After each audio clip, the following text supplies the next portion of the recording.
Jacques-Henri at the art gallery. Indeed. Buck, this painting could be your inheritance.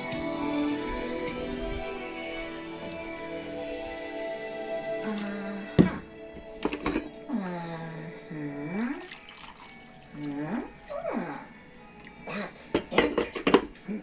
So Miss Wise, Mrs. Bassett, that is Penny. Where did you say Monsieur Henri is gone? He's in Boston. He said he wants to remind himself why he hates artists of the 1980s. Isn't that so French? So what do you think of this painting? You were making noises of an observational sort. Oh, I'm glad you noticed. Mr. Henri does that all the time, and I thought I'd try it myself. Oh. So does this painting have any value? Well, let's consider that. It's a watercolor on a canvas that's unlike any canvas I recognize. It feels smooth, almost like it's plastic, and the painting itself doesn't show a whole lot of artistic quality.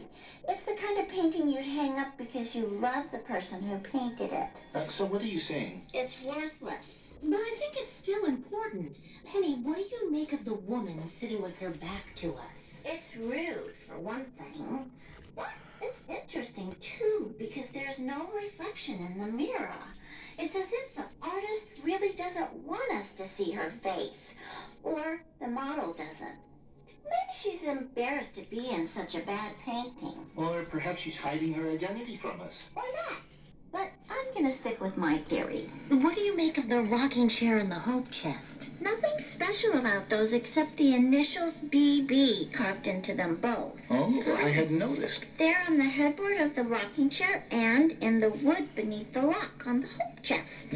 Oh, BB. Maybe the artist added that. I'm sure everything in this painting is intentional. It's filled with messages. What about the name? Can you figure out what it is? I can read almost any signature or handwriting you put in front of me. I can even read a doctor's prescription at 20 paces. Wow. The signature says, Dolly Tender. Dolly Tender? That sounds entirely fabricated. Wait, I know Dolly Tender. You do? And I'm pretty sure I know what BB stands for.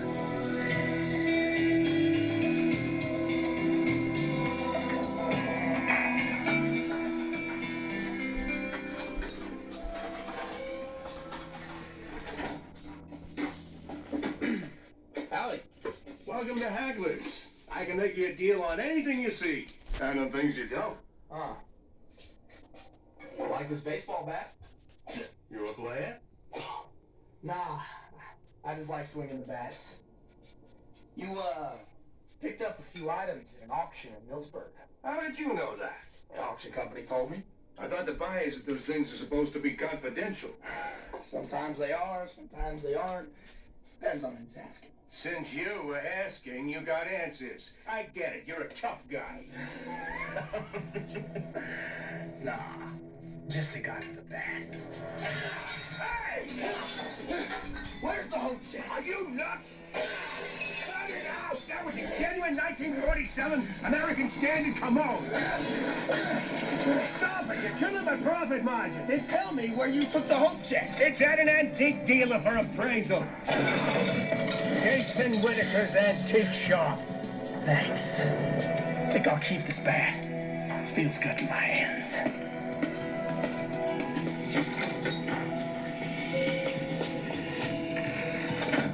Oh, brother.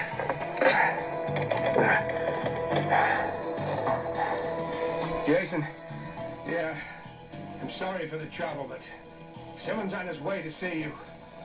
He's carrying a bat.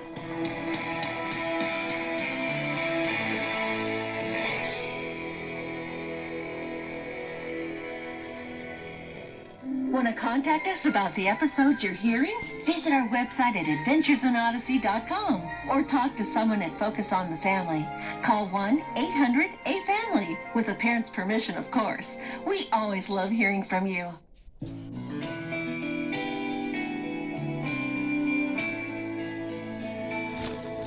Dolly Tender is a name I heard Mr. Skin say every now and then. Did he say who she was? I got the impression it was an old girlfriend. You know, his first love. What about the initials BB? Bucky Bear. Felicia Larson said my mom called me Bucky Bear. Oh, that's so sweet. And I'm sure I'd appreciate all of this even more if I knew what you're talking about. It's all about Buck's past. Exactly. If BB is a reference to your nickname, well, this entire painting may be about Buck. That would explain why Mrs. Larson sent it to him. Why would my mother have some woman named Dolly Tender paint a picture as a message to me? Wouldn't it have been easier to just write me a letter? Perhaps. Unless there's a reason she didn't want to convey the information so plainly. She's hiding what she wants you to know in the same way she's hidden the face in this painting. I haven't been able to learn anything about Buck's mother, but I may be able to locate Dolly Tender. If Dolly Tender has done other commissioned paintings, I might be able to find her too. How exciting, Buck! This may be the link we've needed to find out about your family. Come to think of it, I could take the frame off. Sometimes an artist will insert a certificate of authenticity or other details behind the painting itself. Do whatever you have to do if it'll solve this mystery.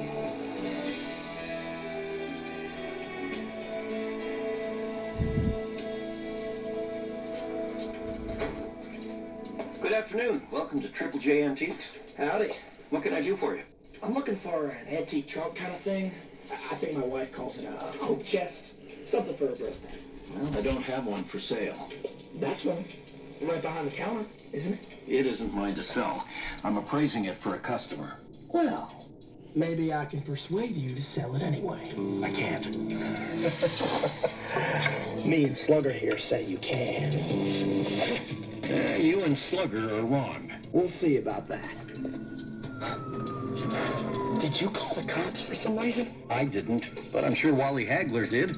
Something about a guy with a baseball bat who likes to bust things up. Well, I'll take my business elsewhere. Yeah, you do that. Come on out, Agent Whitaker. Thanks, Uncle Jason. I assume that was your man? 2 bits, Luker. He's following the hope chest. And if he's following it, then Skint isn't far behind. Well, I've gone through it, and I can't find anything that Mr. Skint could possibly want. What makes you so sure about it? For the past year or so, Skint has paid regular visits to Felicia Larson because she had something he wanted. Something Buck's mother left for Buck. 2 bits tore up her house. 2 houses trying to find whatever it is. The fact that he showed up at Hackler's and then here is encouraging. Here comes Detective Polehouse. I'll stay in the back. I don't want him in on this. The less people who know, the less chance word will get back to Skint that we're onto him. Well, you may need him at some point. Don't let the job kill your trust. Understood. Hi, Jason. Detective.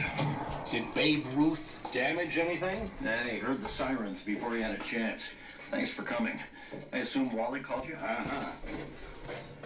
Jason, is everything all right? Yeah, Wally. Is that a cricket bat? I came prepared. Detective Bullhouse? Wally, I'm glad you're both here, so I can ask you up front. Do you know who the guy was? I've never seen him before. Neither have I. Are you sure? No offense, but the 2 of you have track records for dealing with people of this sort. And the fact that he went to you first, Wally, and wound up here second, Jason, can't be a coincidence. What did he want? He was after the hope chest. I bought it down in Millsburg. That hope chest? You know, Detective, you ought to be a detective. No future in it. Any chance of finding fingerprints? He was wearing black leather gloves, now that you mention it. Same at my place. That's too bad. Jason, you might want to lock that hope chest away somewhere, in case he comes back.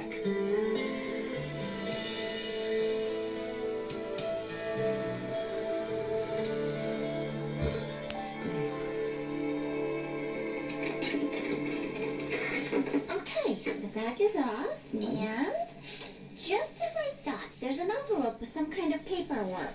Oh, what's it say? The title of this work is Little Miss Priss Can't See What's Right in Front of Her. So what does the title mean?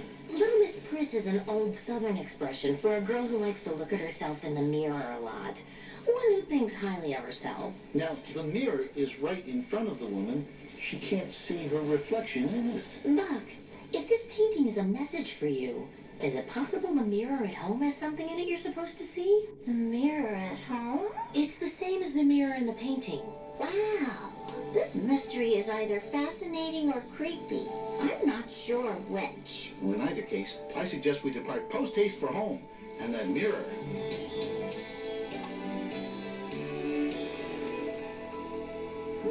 The mirror looks the same as it did before. It's just a mirror. What do you reckon the note is talking about? Perhaps we should do what Penny did with the painting. Let's take the mirror out of the frame. Katrina, will you get the toolbox, please? Sure.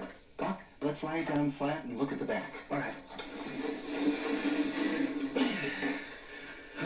Is it normal for a mirror to be attached to a black backboard? Oh, indeed. The black backboard allows the silver atoms inside the mirror to actually reflect. So the black backboard is the back of the mirror. Mm-hmm. There's nowhere to hide anything. Unless there is something hidden in between the mirror and the backboard. However, the item would have to be a dark color or the mirror's use would be affected. But it is affected. Here, in the upper left-hand corner. It looks stained or smudged. Here's the toolbox. What do you need? A screwdriver? A hammer. I think we should break the mirror. That's risky. First, let's attempt to pry the mirror from the backing. If it breaks while we're doing that, then so be it. Katrina, the X-Acto knife, if you please. Yes, Doctor. If you think something is in between the two, then it can only be the thickness of a piece of paper. It's been glued around the edges, but the center appears to have no adhesive. So something could be tucked in there. What's up there? There. It looks like a gray piece of paper. The side facing out is gray, but the side facing the backboard is, well, a certificate of some sort. Buck, it's your birth certificate.